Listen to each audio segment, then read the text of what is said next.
Pada tanggal 28 November 1942, ada tragedi yang menimpa sebuah klub dengan korban sebanyak 492 jiwa.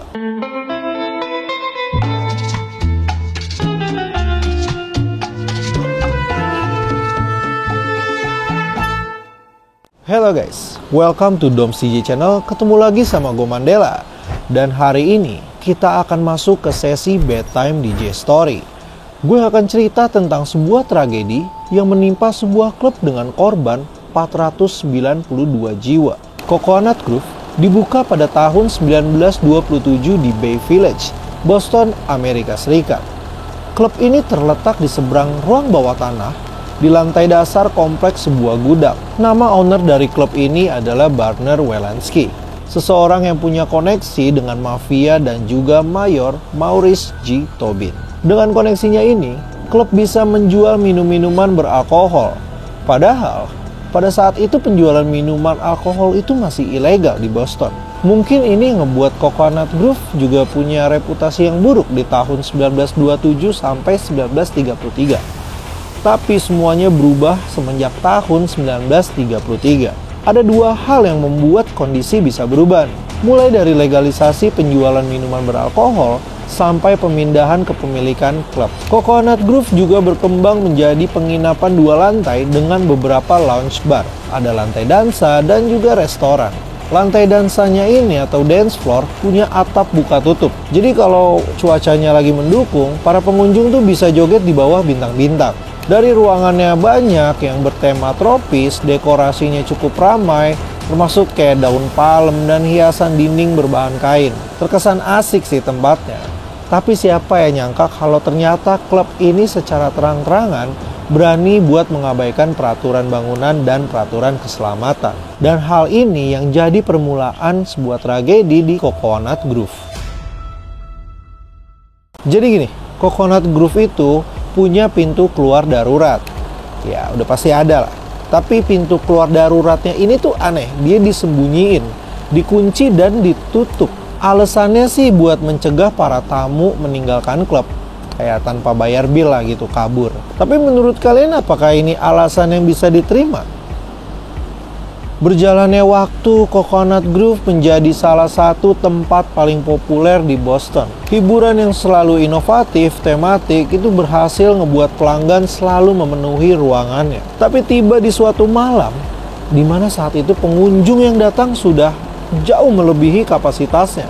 Nah, ini ada sepasang suami istri yang pengen punya privasi. Mereka memutuskan buat matiin lampu pencahayaan yang ada di sana. Karena kejadian ini, salah satu pegawainya itu nyuruh petugas untuk ngebenerin lampunya. Si petugas ini nyalain korek api dengan tujuan untuk bisa ngelihat lebih jelas tuh apa yang terjadi sama lampunya yang mati. Dan gak pakai lama lampu itu pun berhasil dibenerin. Udah deh tuh, petugasnya matiin korek api lagi yang tadi dia nyalain, dan semua orang saling ngelakuin aktivitasnya masing-masing. Tapi tiba-tiba ada pengunjung yang ngelihat percikan api dari daun palsu yang jadi hiasan di sana. Para petugas langsung mendekat dan mencoba untuk memadamkan apinya. Api menyebar dari satu daun ke daun lainnya hingga merambat ke kain yang ada di langit-langit, dan para petugas segera menurunkan dekorasi yang nempel pada dinding. Tetapi apa yang mereka lakukan ini malah buat apinya menjadi semakin membesar dan ngerembet kemana-mana.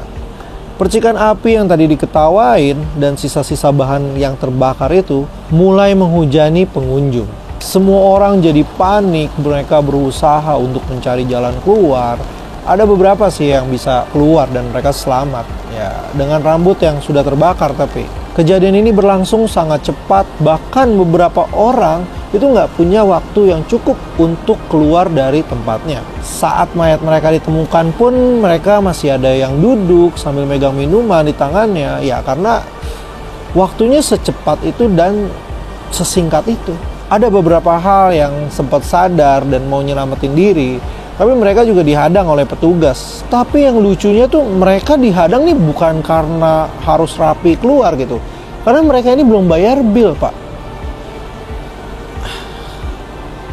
Dan masalah yang paling serius tuh adalah kurangnya akses jalan keluar.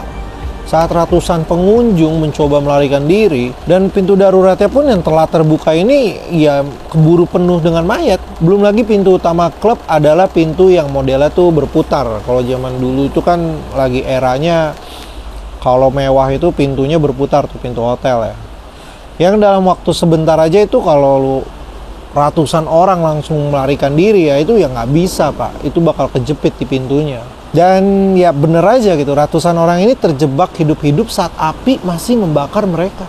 Petugas pemadam kebakaran akhirnya datang walaupun banyak kesulitan yang dihadapi, tapi mereka berhasil memadamkan apinya nih. Dan juga mereka bisa lah mengevakuasi beberapa orang yang masih terbilang beruntung ya. Lebih dari 400 korban itu dibawa ke rumah sakit dan sayangnya lebih dari setengahnya itu meninggal dunia akibat luka yang terlalu parah. Setelah didata, kebakaran Coconut Grove ini memakan korban sebanyak 492 jiwa. Investigasi segera dilakukan dan sulit untuk menemukan penyebab pasti kebakaran yang terjadi. Apakah terjadi korsleting pada lampu yang sempat dimatikan oleh pasangan yang butuh privasi? Atau berasal dari korek api yang dinyalakan oleh petugas saat memeriksa lampu? Sampai sekarang belum ada jawaban yang pasti.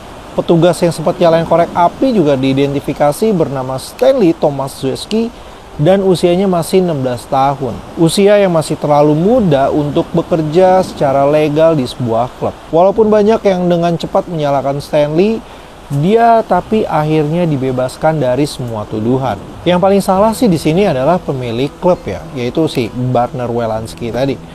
Dia mengambil banyak jalan pintas selama renovasi. Jadi dia mengabaikan lah aturan bangunan dan mengizinkan kontraktornya tuh ya tanpa izin gitu.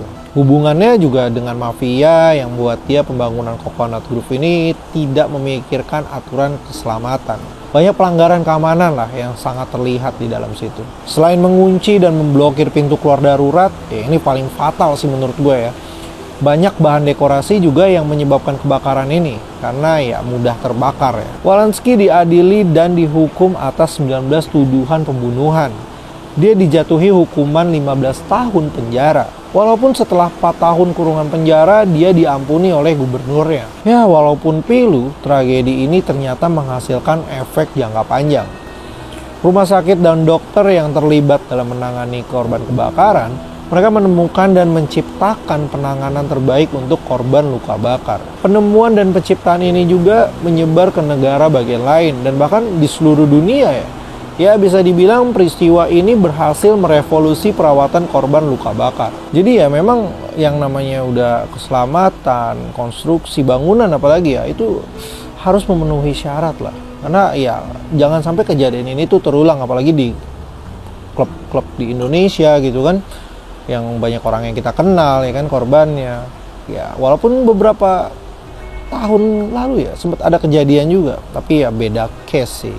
So ya pesan buat kita semua apalagi DJ yang suka ada di klub, walaupun kita have fun, walaupun kita happy, kita jangan sampai terlarut lah. Kita harus tetap waspada sama hal kayak gini. Nah itu dia cerita tentang tragedi yang pernah terjadi di Coconut Grove. Gimana? Apa yang bisa kalian ambil dari cerita kali ini? Boleh komen di kolom komentar. Sampai sini dulu buat konten Bedtime DJ Story. Thank you buat lo semua yang udah nonton. Jangan lupa support Doms DJ dengan cara like, comment, share, dan subscribe. Doms DJ, your daily DJ updates.